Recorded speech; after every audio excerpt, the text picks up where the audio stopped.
All right, cool. All right, so I'd like to welcome you all to Bobby Perry. It's just a great opportunity to meet you virtually and talk to you about your journey. And let's just get straight into it. Talk about your journey inspiration. So you've had an incredible career journey. What inspired you to get into it, and how do you find your niche in the creative industry? For me, it started at age 3. Believe it or not, I went to a school called Elliott Church School. It was a musical theater type of program where we did dance, music, acting, and that was my first stepping stone. I think what really got me motivated was my sisters used to perform, and they used to practice their tap dancing, jazz, ballet in the house. And then I went to go see the Nutcracker, and I was just like fell in love with it instantly. I was like the level of excellence of artistry, music, design, costumes. It took me along on a journey that I never got to explore. And just because you're a little kid, you don't fully understand or comprehend what's really going on. Be able to use your imagination, and that is the first step of being a creator.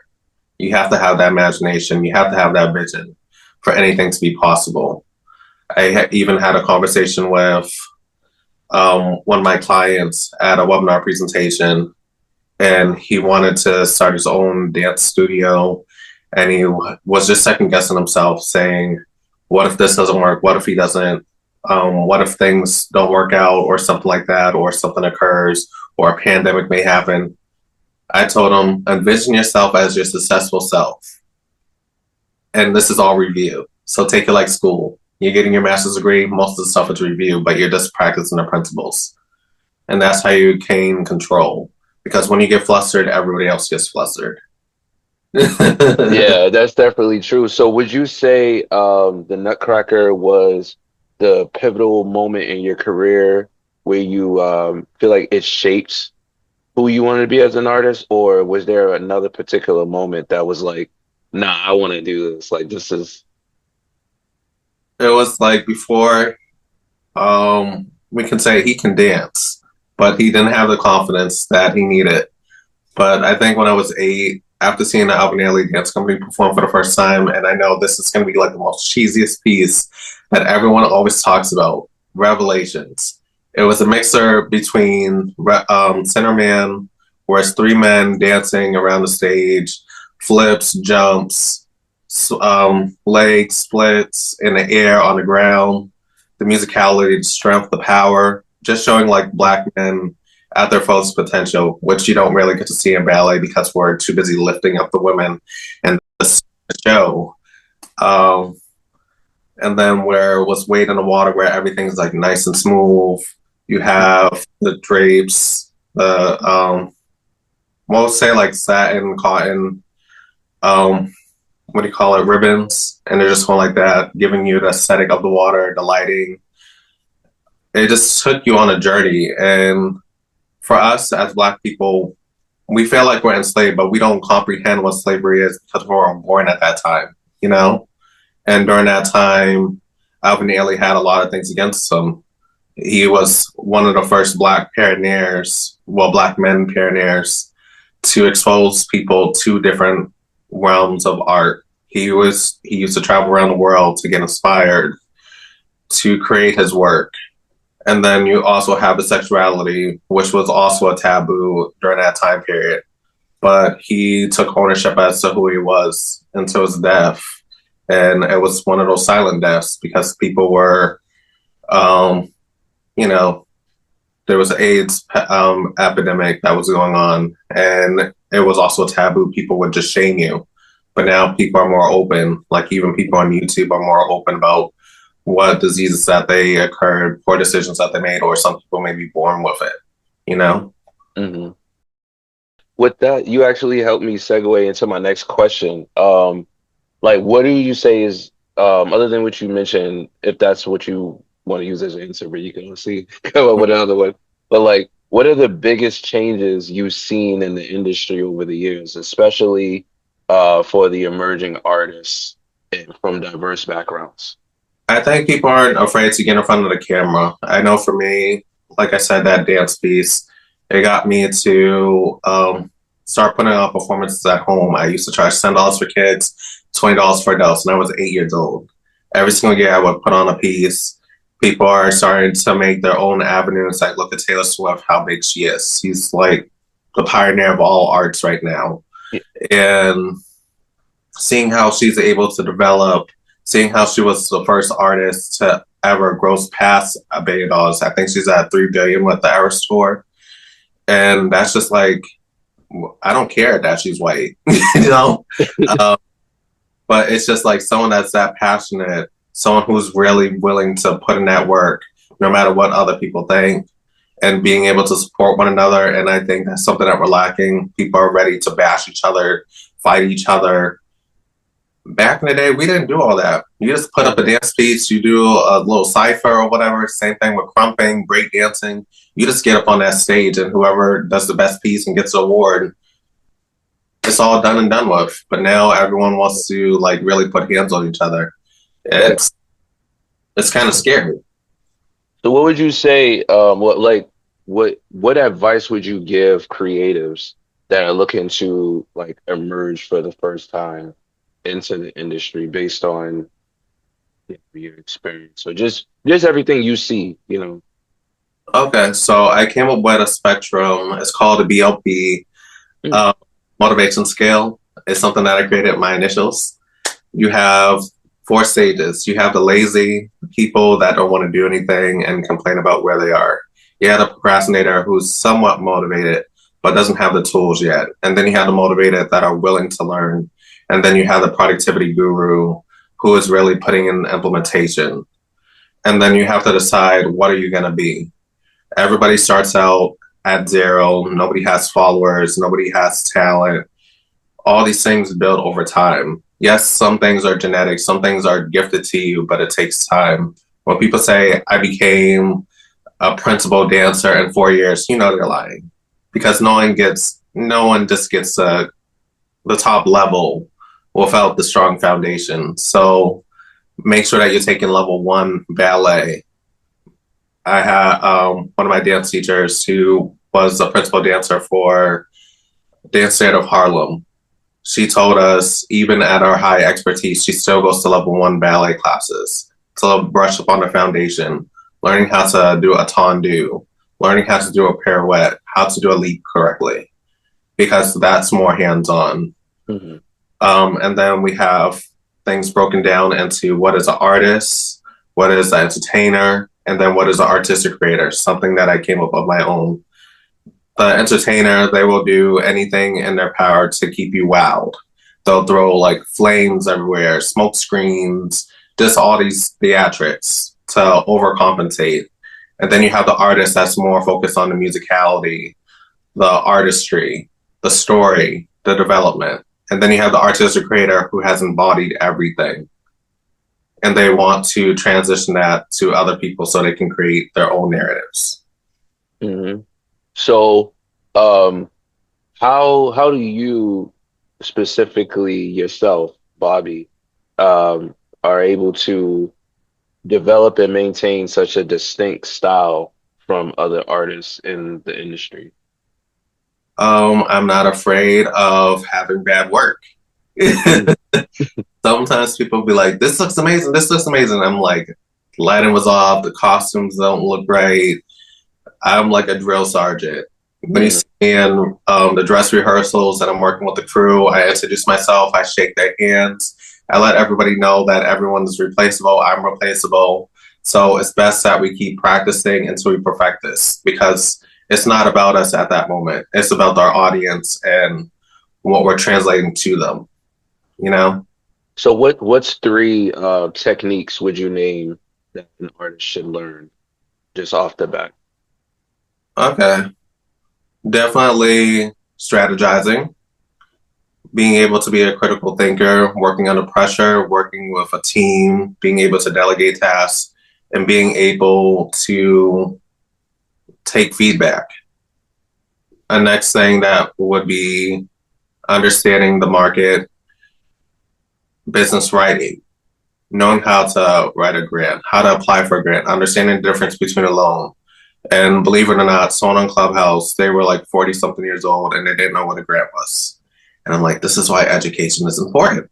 Hmm. Because you don't realize that you're spending all this money and you have to pay back this money back to that person that gave it to you plus interest. Understanding finances, being open to have those discussions with yourself or your bookkeeper, your consultant. All these things embody what an artist is. Art doesn't have to be you performing on stage. Art could be you writing a story. You could be designing a building. This is all art. Like I said, an artistic creator is someone that embodies everything and exposes themselves. It's hard to become an artistic creator because it takes at least 20 something years. But you understand the little finer details. Because what if you're building a building and there's like a little chip that happens and everyone's like, this is nothing's gonna happen. It's just a little something so easily. That little thing can make the building tip over to the side. Hmm. So, my follow-up question is, as far as branding goes, Bobby Perry as a brand, how did you establish your brand, and what advice would you give to artists who want to establish their brand as well? B. Perry Films and Artistic Creator Academy are both my brand. Um, it was a personal brand that turned into a business in a Oh, direct okay. time. Like I said, I started at age 3. I performed everywhere I could go, even in New York, even all over Boston, doing a lot of community service, getting into film and development, and being able to be honored by people that have been on Netflix, some Oscar winning movies, Emmy winners, just reaching out to me and saying, we love your work and we want to work with you.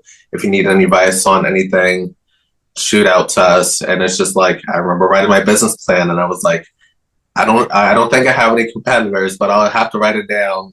And one of those companies reached out and we talked for like a good hour and it was just really fulfilling. I was like, I heard of you. And it was just like really fulfilling. We have Matt Del Bella. I might have him on my podcast one day, but he has 2 films on Netflix. One called Minimalist. I'm not sure if you've seen that one. He directed and filmed that one himself. Um, what else? I feel like when I look at the B. Perry films, I think of people that are already established, people that are looking to work with the brand and understand video in a more holistic standpoint. And then we have the Artist Creator Academy, which is dedicated to my younger self. And I believe that people need a strong foundation. So we have people learning how to write business plans, how to get used to public speaking, getting outside of their comfort zone, going from the imposter to the implementer. An imposter is not a bad thing. You're just lazy and you think you know everything. But eventually you grow over time because you're asking the right questions and you're applying the skills.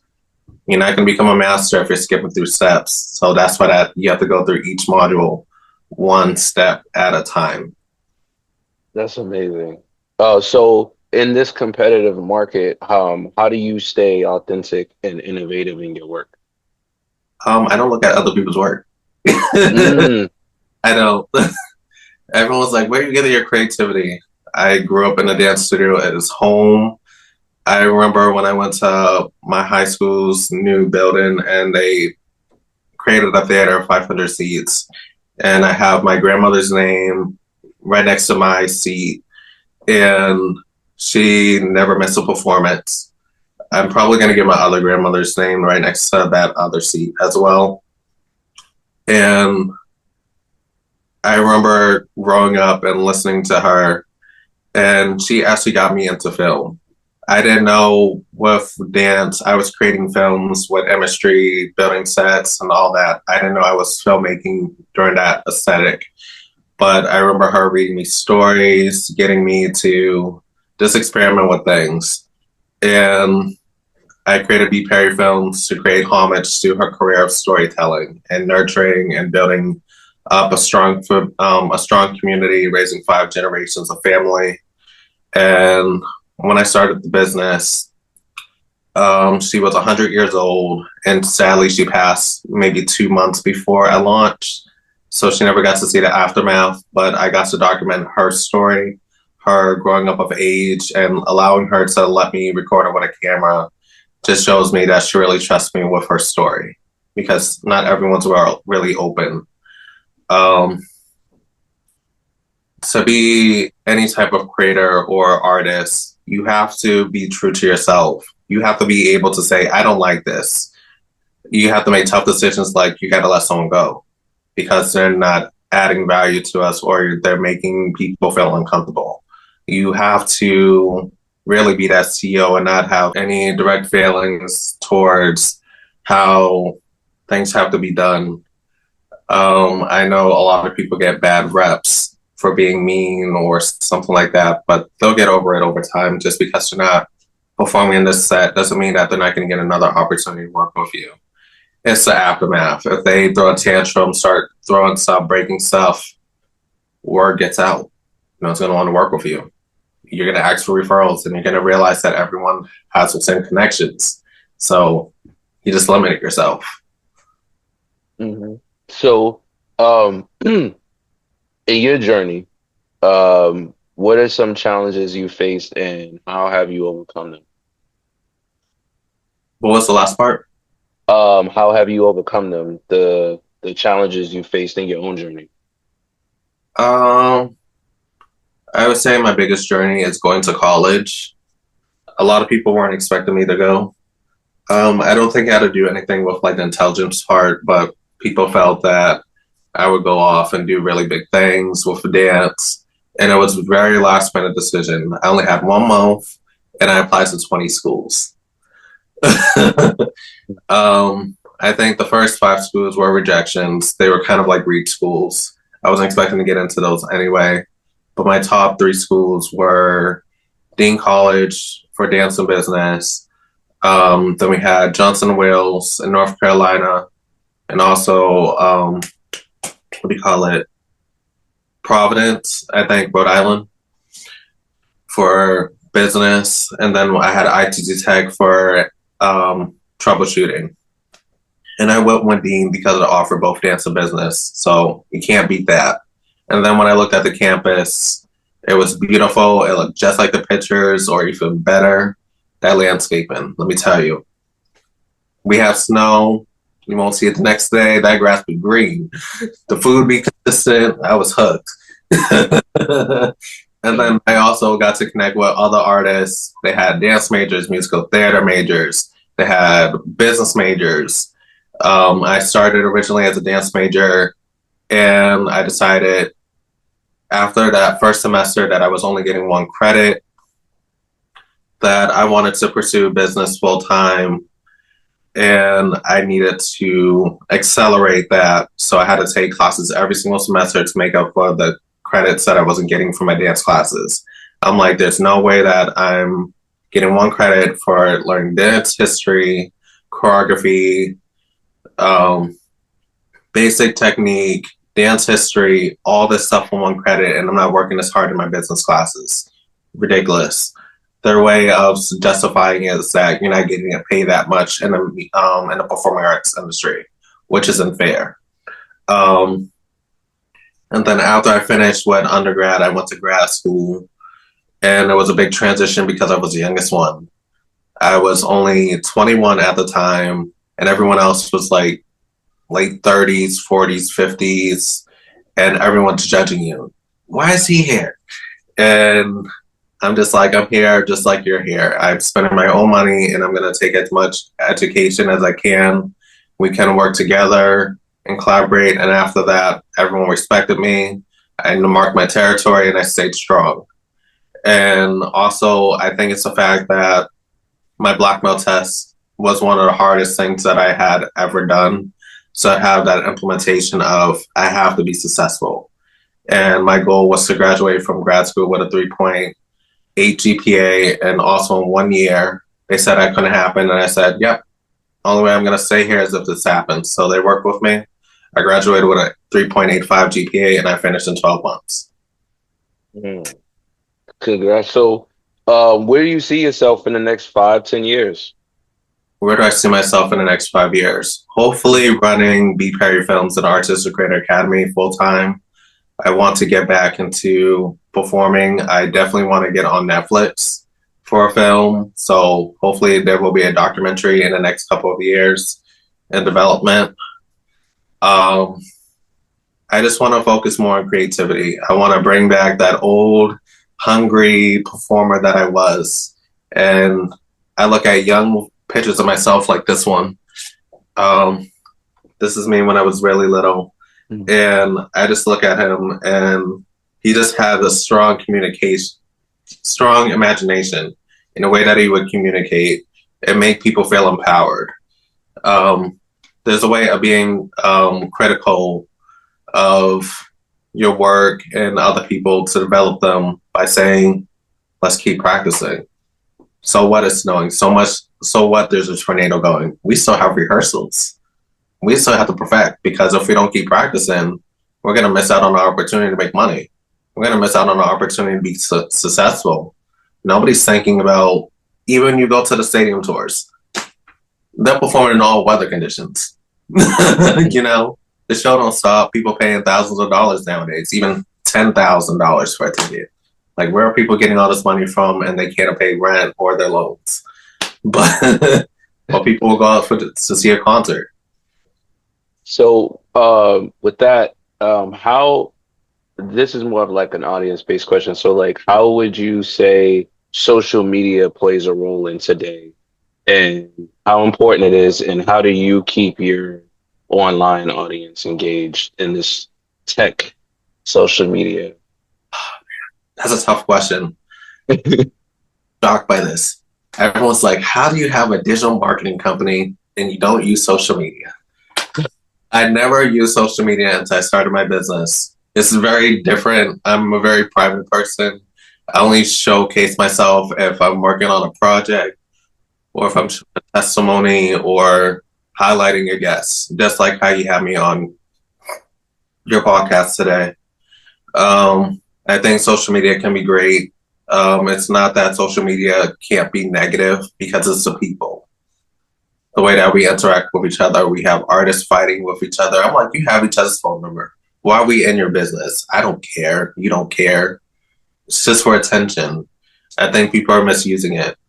I think that we have to learn how to step outside of our realm, communicate with each other, shake each other's hand, give each other a hug.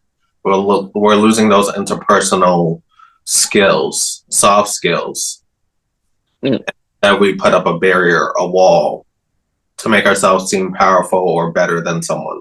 We rely on followers to validate ourselves. We rely on income to validate ourselves.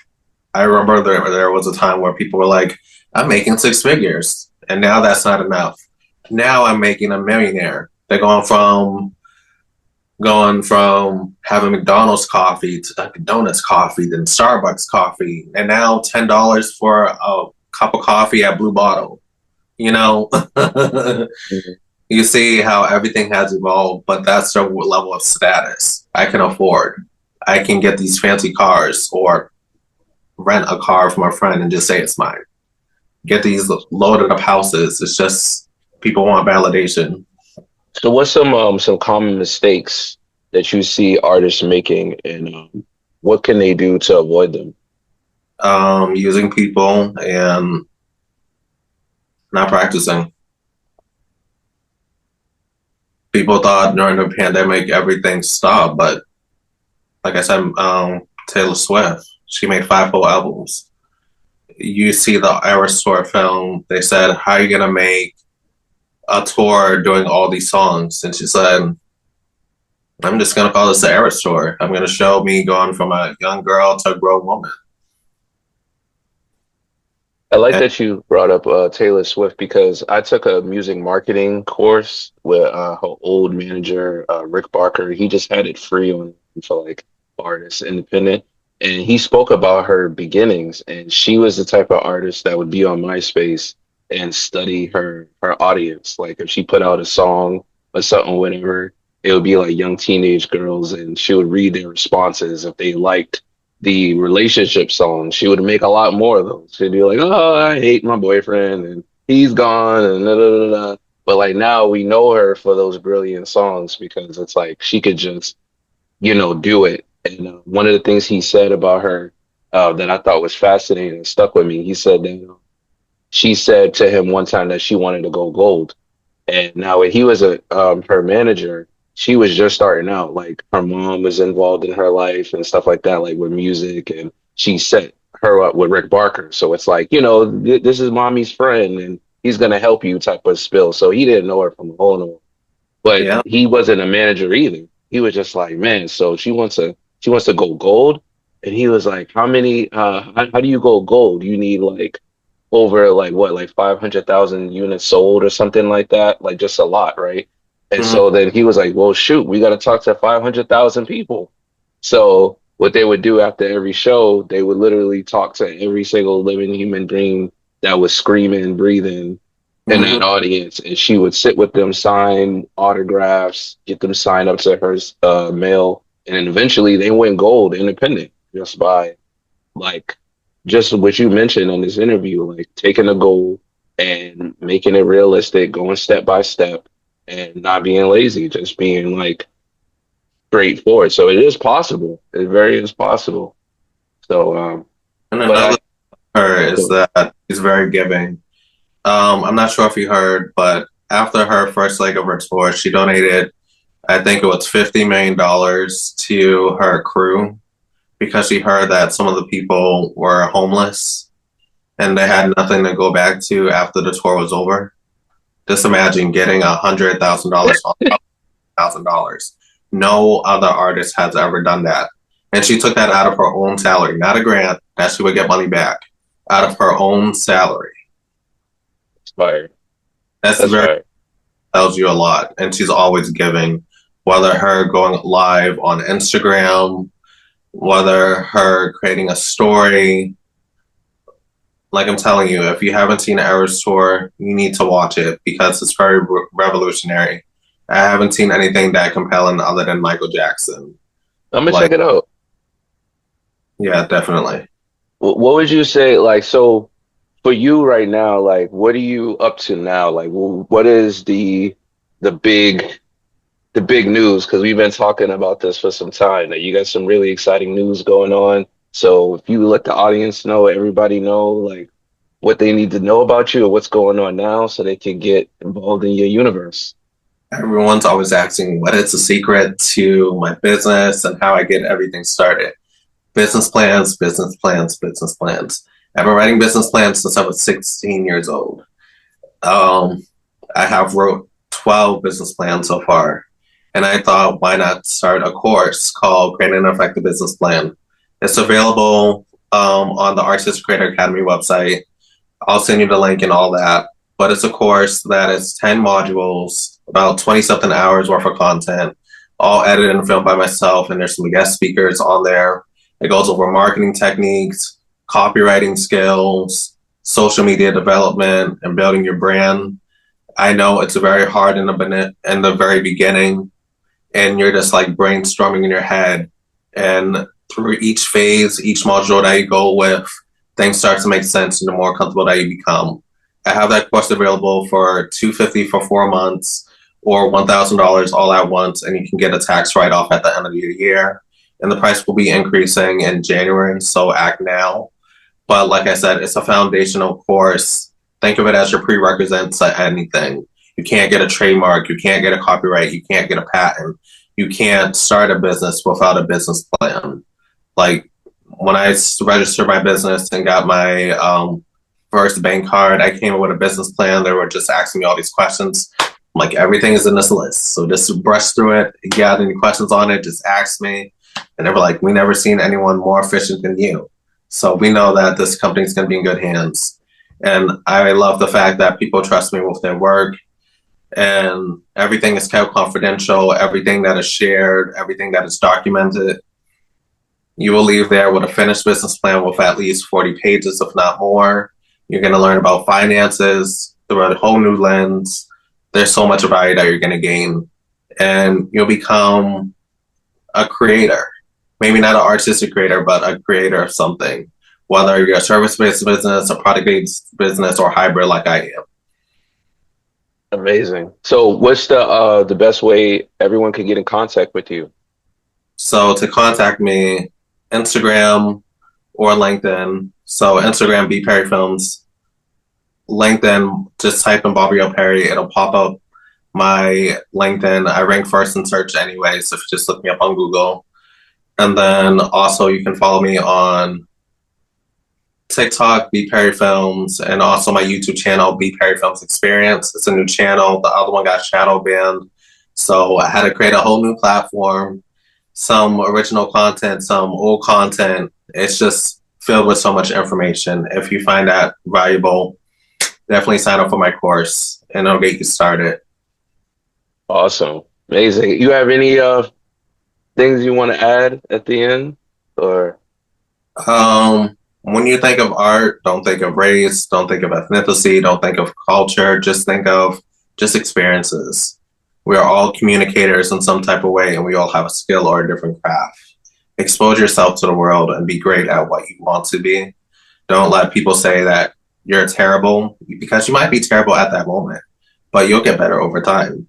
You know, it's all about you finding that confidence of I'm gonna be great at something. I'm gonna do something, and I'm gonna be a boss about it.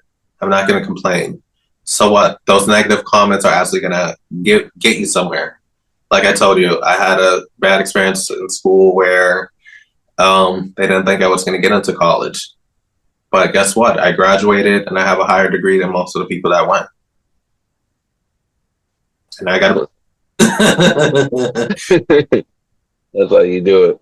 Well, thank you, man. I appreciate your time for you interviewing with me. It's been pleasant, especially hearing your story, and I could tell you're going places as you always been. And just wish you more blessings and success in your journey, man. Thank you. I love it. Continue flourishing. Thank you. I appreciate you, man. You have a great day. You too. Peace. Bye.